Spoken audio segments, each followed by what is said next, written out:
জানিয়ে দেব আজকের পশ্চিমবঙ্গ ও দেশ বিদেশের সবথেকে বড় গুরুত্বপূর্ণ ৩৫টি তাজা সংবাদ। খবরের শুরুতেই জানিয়ে দেব সমস্ত গুরুত্বপূর্ণ সংবাদ শিরোনাম, পরে থাকবে বিস্তারিত।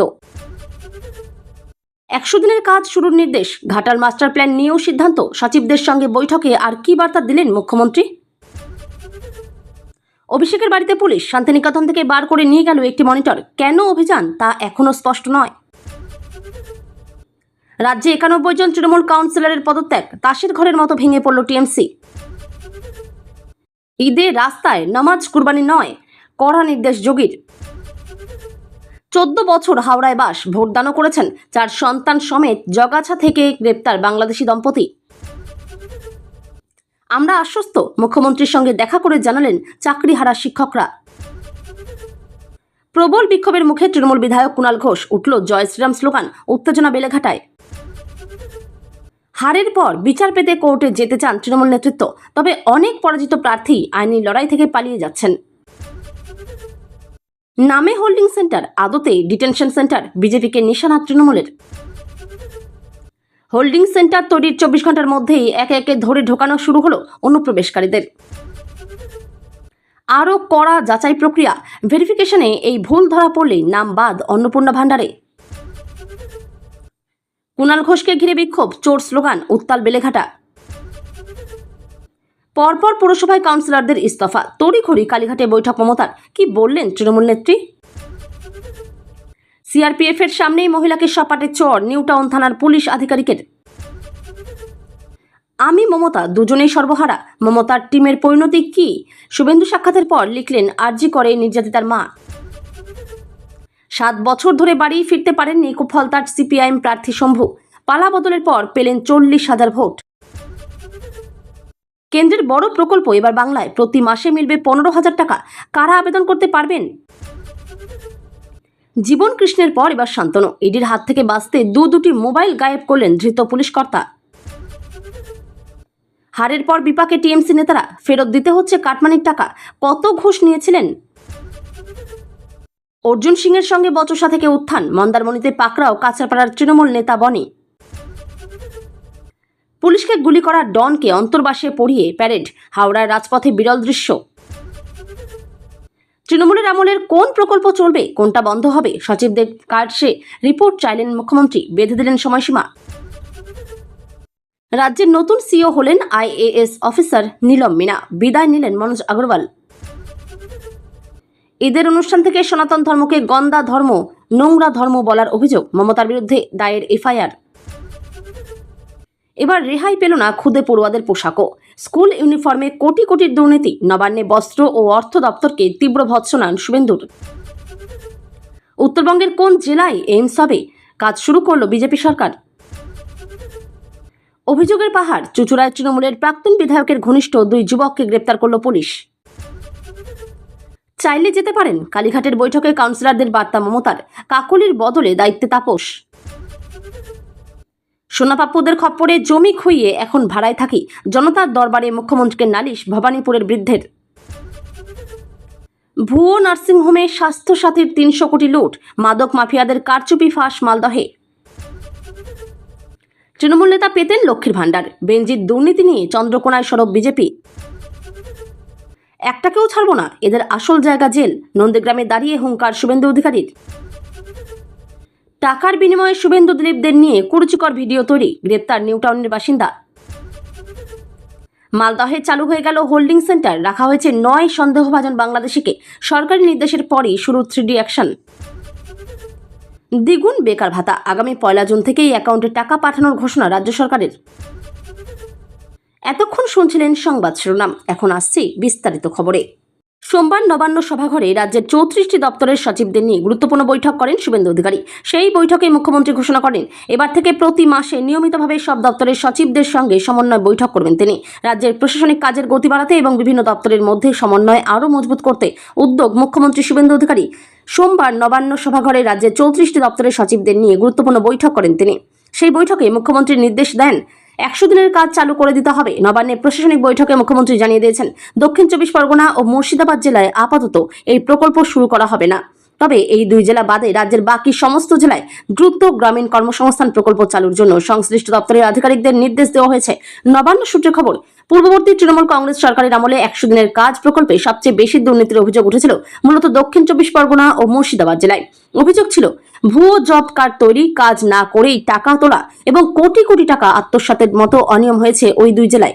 সেই সমস্ত অভিযোগ খতিয়ে দেখে প্রকৃত তথ্য সামনে আনতেই আপাতত সেখানে প্রকল্প চালু না করার সিদ্ধান্ত নেওয়া হয়েছে বলে প্রশাসনিক সূত্রে জানা গিয়েছে। উল্লেখ্য, এই দুর্নীতির অভিযোগের ভিত্তিতেই একসময় কেন্দ্রীয় সরকার রাজ্যে 100 দিনের কাজ প্রকল্পে অর্থ বরাদ্দ বন্ধ করে দেয়। বর্তমান সরকার দুর্নীতির তদন্ত সম্পূর্ণ না হওয়া পর্যন্ত সংশ্লিষ্ট দুই জেলায় সতর্ক অবস্থান বজায় রাখছে। অন্যদিকে এবার থেকে প্রতি মাসে নিয়মিতভাবে সব দপ্তরের সচিবদের সঙ্গে সমন্বয় বৈঠক করবেন মুখ্যমন্ত্রী। প্রশাসনিক স্তরে দ্রুত সিদ্ধান্ত গ্রহণ এবং প্রকল্পের অগ্রগতি খতিয়ে দেখতেই এই উদ্যোগ বলে জানা গিয়েছে। অভিষেক বন্দ্যোপাধ্যায়ের বাড়িতে সোমবার দুপুরে প্রবেশ করলেন কয়েকজন পুলিশ কর্মী। তাদের মধ্যে কয়েকজন পরেছিলেন সাদা পোশাক। অভিষেক বন্দ্যোপাধ্যায়ের বাড়িতে পুলিশ। অভিষেক বন্দ্যোপাধ্যায়ের বাসভবন শান্তিনিকেতনে সোমবার দুপুরে প্রবেশ করলেন কয়েকজন পুলিশ কর্মী। তাদের কয়েকজন ছিলেন সাধারণ পোশাকে, কয়েকজন পরেছিলেন সাদা উর্দি। কিছুক্ষণ পরেই বাড়ির ভিতর থেকে একটি মনিটর নিয়ে বেরিয়ে যান পুলিশ কর্মীরা। তারপর সেই মনিটর তুলে দেওয়া হয় একটি সাদা গাড়িতে, যাতে লেখা ছিল কলকাতা পুলিশ। সেটি কোথায় নিয়ে যাওয়া হলো তা এখনো স্পষ্ট নয়। ওই পুলিশ কর্মীরা অভিষেকের বাড়ি থেকে বেরিয়ে যাওয়ার পরে একটি গাড়ি সেখানকার গ্যারেজ থেকে বেরিয়ে যায়। সেই গাড়িটি লিপস অ্যান্ড বাউন্স সংস্থার নামে নথিভুক্ত। শান্তিনিকেতন বাড়িটিও ওই সংস্থার নামেই পুরসভায় নথিভুক্ত রয়েছে। কেন হঠাৎ তৃণমূল সাংসদের বাড়িতে পুলিশ গেল তা নিয়ে দ্বন্দ্ব রয়েছে। লালবাজারের এক কর্তাকে প্রশ্ন করা হলে তিনি জানান, এ বিষয়ে কিছু জানেন না। অভিষেক বন্দ্যোপাধ্যায়ের বাড়ির গ্যারেজ থেকে বেরিয়ে যাচ্ছে সেই গাড়ি। ভোটের ফল ঘোষণার দিন 2 পরে অভিষেকের বাড়ির সামনে থেকে প্রত্যাহার করা হয় অতিরিক্ত নিরাপত্তা, সরিয়ে দেওয়া হয় গার্ডরেল, তার বাড়ির ভিতর থেকে বার করে আনা হয় স্ক্যানার। অভিষেকের বাড়িতে যে মানের স্ক্যানার বসানো ছিল সেই মানের স্ক্যানার সাধারণত বিমানবন্দরে, রেল স্টেশনে বা বড় কোনো প্রতিষ্ঠানের দপ্তরে থাকে। কলকাতার ক্যামাক স্ট্রিটে তার কার্যালয়ের সামনে থেকেও অতিরিক্ত নিরাপত্তা সরিয়ে দেওয়া হয়। পরে তার জেড প্লাস নিরাপত্তাও প্রত্যাহার করা হয়। তৃণমূলের সর্বভারতীয় সাধারণ সম্পাদক ও ডায়মন্ড হারবারের সাংসদের জন্য বরাদ্দ অতিরিক্ত নিরাপত্তা বাহিনী এবং বিশেষ পাইলট কারের সুবিধা আর বহাল নেই। রাজ্যের বর্তমান সরকার এই সিদ্ধান্ত নিয়েছে। রাজ্যের সরকার পরিবর্তনের পরই তৃণমূল কংগ্রেস কোন পুরসভা কতজন তৃণমূল কাউন্সিলরদের ইস্তফা দেখুন এক নজরে। উত্তর ব্যারাকপুর পুরপ্রধান সহ 15 তৃণমূল কাউন্সিলরের পদত্যাগ। ডায়মন্ড হারবার 16 তৃণমূল কাউন্সিলরের মধ্যে 8 জনের ইস্তফা। ভাটপাড়া পুরপ্রধান সহ 30 তৃণমূল কাউন্সিলরের ইস্তফা। গারুলিয়া 21 জনের মধ্যে 10 জন তৃণমূল কাউন্সিলরের পদত্যাগ। হালিশহর একসঙ্গে 16 জন তৃণমূল কাউন্সিলরের ইস্তফা। কাথি 17 জনের মধ্যে 12 জন তৃণমূল কাউন্সিলরের পদত্যাগ। রাজ্যে পালাবদলের পর থেকে এখনো পর্যন্ত ইস্তফা দিয়ে দিয়েছেন 7টি পুরসভার মোট 115 জন কাউন্সিলর, যার মধ্যে নবতম সংযোজন হল ডায়মন্ড হারবার পুরসভা। 16 জনের মধ্যে 8 জন কাউন্সিলর পদত্যাগপত্র দিলেন মহকুমা শাসকের হাতে। ফলতায় ভোটে তৃণমূলের নতুন করে বিপর্যয়ের পরদিন আরও একবার প্রকাশ্যে চলে এলো ডায়মন্ড হারবার মডেলের কঙ্কালসার চেহারা। এদিকে উত্তর 24 পরগনায় স্রোতের মতো ইস্তফা দিচ্ছেন একের পর এক পুরসভার কাউন্সিলররা। প্রথমে বিধানসভায় বিপর্যয়, পরাজিত খোদ মমতা বন্দ্যোপাধ্যায়, হাতছাড়া সাম্রাজ্য। এরপর ফলতায় সামনে চলে এলো অভিষেক বন্দ্যোপাধ্যায়ের ডায়মন্ড হারবার মডেলের কঙ্কালসার চেহারা। হাতছাড়া হলো প্রাণভোমরা সংখ্যালঘু ভোটও। আর এরই মধ্যে জেলায় জেলায় পুরসভায় ইস্তফা দিচ্ছেন তৃণমূলের কাউন্সিলররা। আর এবার পুরসভায় পদত্যাগের হিড়িক পৌঁছে গেল একদা তৃণমূলের গড় দক্ষিণ 24 পরগনাতেও। শুরুটা হলো অভিষেক বন্দ্যোপাধ্যায়ের ডায়মন্ড হারবার থেকেই। সোমবার গণ ইস্তফা দিলেন ডায়মন্ড হারবার পুরসভার 8 জন কাউন্সিলর। আরও খান খান হয়ে গেল অভিষেক বন্দ্যোপাধ্যায়ের ডায়মন্ড হারবার মডেল। বকরি ঈদের দিন রাস্তায় নামাজ পড়া যাবে না, প্রকাশ্যে করা যাবে না কুরবানিও। উত্তরপ্রদেশে কড়া নির্দেশ জারি করে এমনটাই জানালেন যোগী আদিত্যনাথের সরকার। রবিবার একটি উচ্চ পর্যায়ের বৈঠকে যোগ দিয়েছিলেন যোগী। সেখানে ঈদের দিন রাজ্য জুড়ে যাতে আইন শৃঙ্খলা বজায় থাকে তার উপর জোর দিয়েছেন তিনি। একই সঙ্গে 10 দফা নির্দেশিকাও জারি করেছেন উত্তরপ্রদেশের মুখ্যমন্ত্রী। সেখানে বলা হয়েছে শুধুমাত্র মসজিদ প্রাঙ্গণের ভিতরেই নামাজ পড়তে হবে, কোনোভাবেই রাস্তায় নামাজ পড়া যাবে না। একই সঙ্গে নামাজের জন্য রাস্তা অবরোধ করা যাবে না বলেও নির্দেশ দিয়েছেন যোগী। অন্যদিকে কুরবানি নিয়েও কড়া অবস্থান নিয়েছে উত্তরপ্রদেশ সরকার। নির্দেশিকায় বলা হয়েছে খোলা স্থানে কোনো পশু বলি দেওয়া যাবে না। উৎসব চলাকালীন পরিচ্ছন্নতার উপরও জোর দিয়েছেন যোগী। তার নির্দেশ, পশু বলির পর কোনো অস্বাস্থ্যকর পরিস্থিতি যাতে তৈরি না হয় তা নিশ্চিত করতে হবে প্রশাসনকে। রাখতে হবে স্যানিটাইজেশনের ব্যবস্থাও। নির্দেশিকায় আরও বলা হয়েছে মসজিদে ভিড় বেশি হলে পালা করে নামাজ পড়তে হবে, কিন্তু কোনো মতেই রাস্তায় নামাজ পড়া যাবে না। নিষিদ্ধ পশু বলি দেওয়া যাবে না। সমস্ত ঈদগাহে থাকবে পুলিশ বাহিনী। সংবেদনশীল এলাকাগুলিতে সিসিটিভি এবং ড্রোনের সাহায্যে চলবে নজরদারি। বলিদানের পর যত্রতত্র আবর্জনা ফেলে রাস্তা নোংরা করা যাবে না। প্রাথমিক তদন্তের পরে পুলিশ জানাচ্ছে 14 বছর ধরে এদেশে অবৈধভাবে ছিলেন বাংলাদেশি দম্পতি। সীমান্তে দালালদের মোটা অঙ্কের টাকা দিয়ে পশ্চিমবঙ্গে ঢোকেন রমজান এবং আরিফা। হাওড়ার জগাছা থানা এলাকায় গ্রেপ্তার বাংলাদেশি দম্পতি। ধৃতদের নাম রমজান গাজী এবং আরিফা বেগম। বয়স যথাক্রমে 36 এবং 34 বছর। পুলিশ জানিয়েছে, গোপন সূত্রে খবর পেয়ে জগাছা থানার একটি বাড়িতে হানা দিয়েছিল তারা। হাতে নাতে ধরা পড়েছেন বাংলাদেশের দুই বাসিন্দা। সম্পর্কে তারা স্বামী স্ত্রী। তাদের সঙ্গে বাড়িতে 4 সন্তান ছিল। তাদের মধ্যে দুজনের বয়স 7 বছরের বেশি নয়। তাই দুই শিশুকে লিলুয়ার একটি হোমে পাঠানো হয়েছে।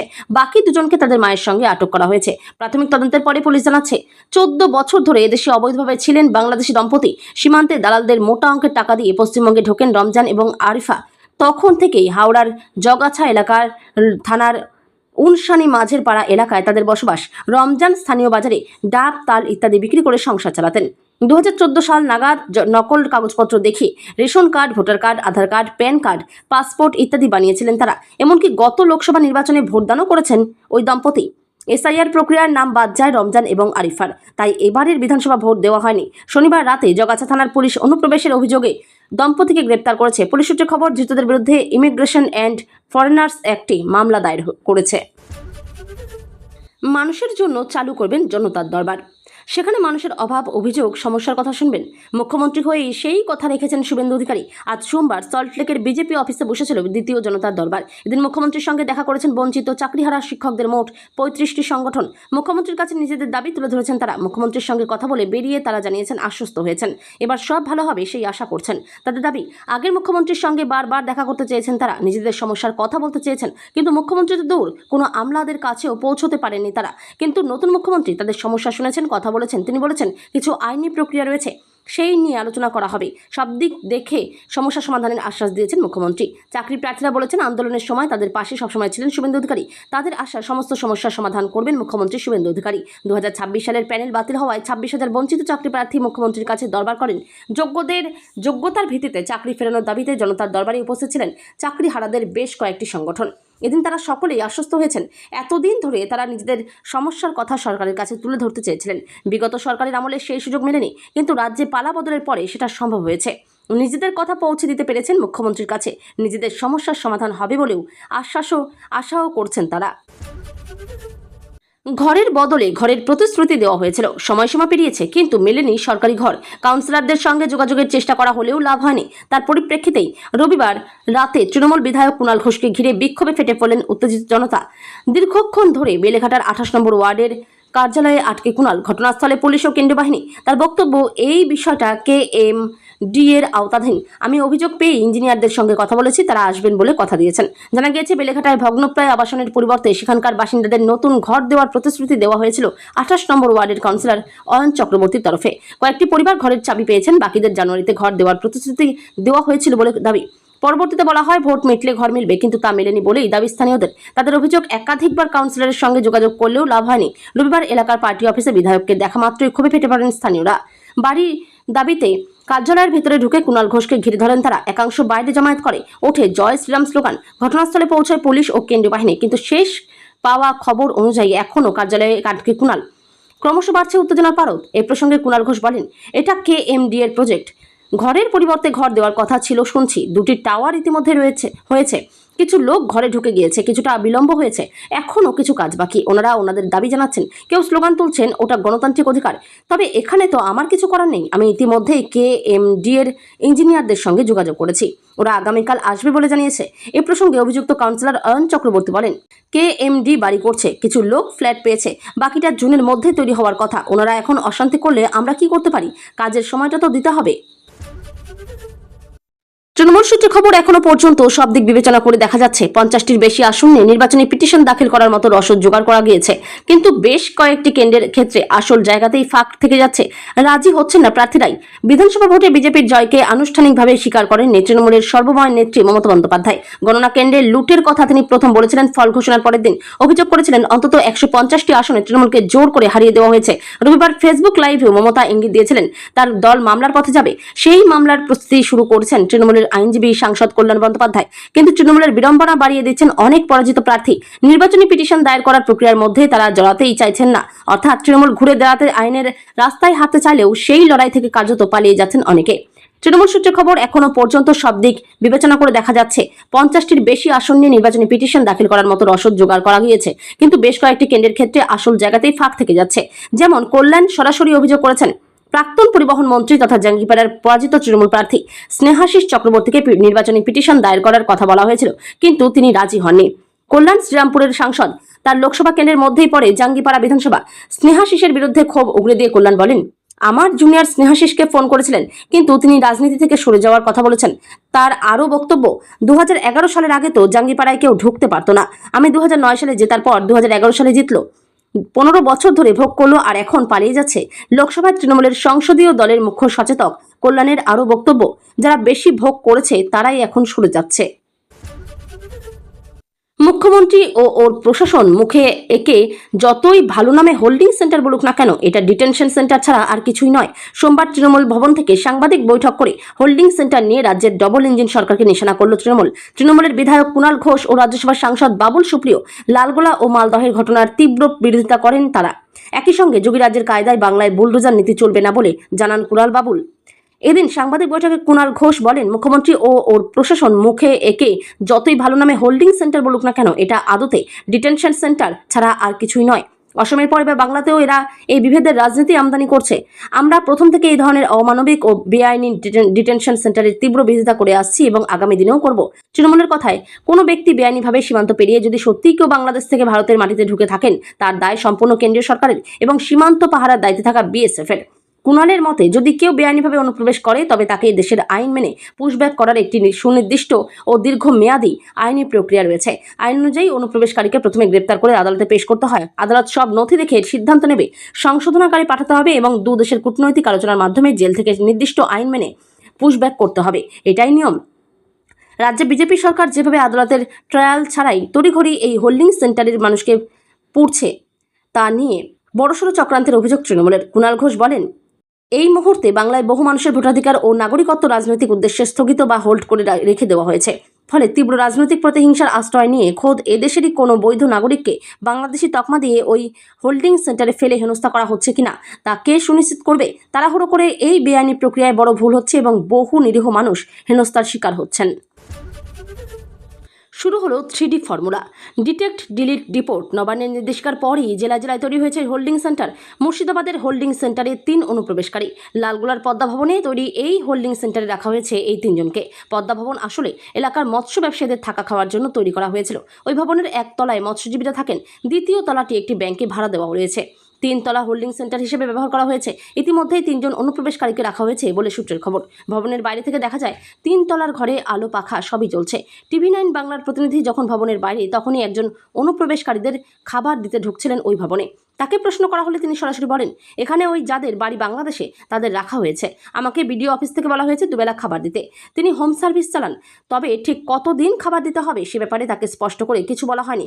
আপাতত 3 জনেরই খাবার তিনি দিচ্ছেন বলে জানান। তার সঙ্গে আরও 2 জন রয়েছে। হোল্ডিং সেন্টারের বাইরে তালা বন্ধ করা হয়েছে। বাইরের প্রহরারত সিভিক ভলেন্টিয়ার। রবিবারই নবান্নের তরফে নির্দেশিকা জারি করা, বাংলাদেশি বা রোহিঙ্গা সন্দেহে ধৃতদের রাখার জন্য জেলায় জেলায় হোল্ডিং সেন্টার তৈরি করতে হবে। ওই সমস্ত হোল্ডিং সেন্টারে সন্দেহভাজনদের আটক করে 30 দিন রাখা যাবে। অনুপ্রবেশকারীর সন্দেহে ধৃতেরা তো বটেই, যারা এর আগে ধরা পড়েছিলেন এবং বন্দী ছিলেন, যাদের দেশের বাইরে পাঠানোর প্রক্রিয়া চলছে, তাদেরও সেখানে রাখা যাবে বলে জানিয়েছে রাজ্য সরকার। তাদের বিএসএফের হাতে হস্তান্তর করা হবে। বিএসএফ তাদের সংশ্লিষ্ট দেশে ফেরত পাঠানোর কাজ করবে। শুভেন্দুর ঘোষণার পর রাজ্য সরকারের তরফেও নির্দেশিকা জারি করে দেওয়া হলো। 2025 সালের 2 মে কেন্দ্রীয় স্বরাষ্ট্র মন্ত্রকের ফরেনার্স ডিভিশনের পক্ষ থেকে রোহিঙ্গা এবং বাংলাদেশি অনুপ্রবেশকারীদের নিয়ে একটি 8 পাতার নির্দেশিকা জারি করা হয়েছিল। তাতে অনুপ্রবেশকারীদের রাখার জন্য হোল্ডিং সেন্টার তৈরির কথাও বলা হয়েছিল। যারা মূলত CAA এর আওতায় নেই, তারাই অনুপ্রবেশকারী হিসেবে চিহ্নিত হয়েছেন। মুর্শিদাবাদের পাশাপাশি বীরভূমেও একই ছবি ধরা পড়ল।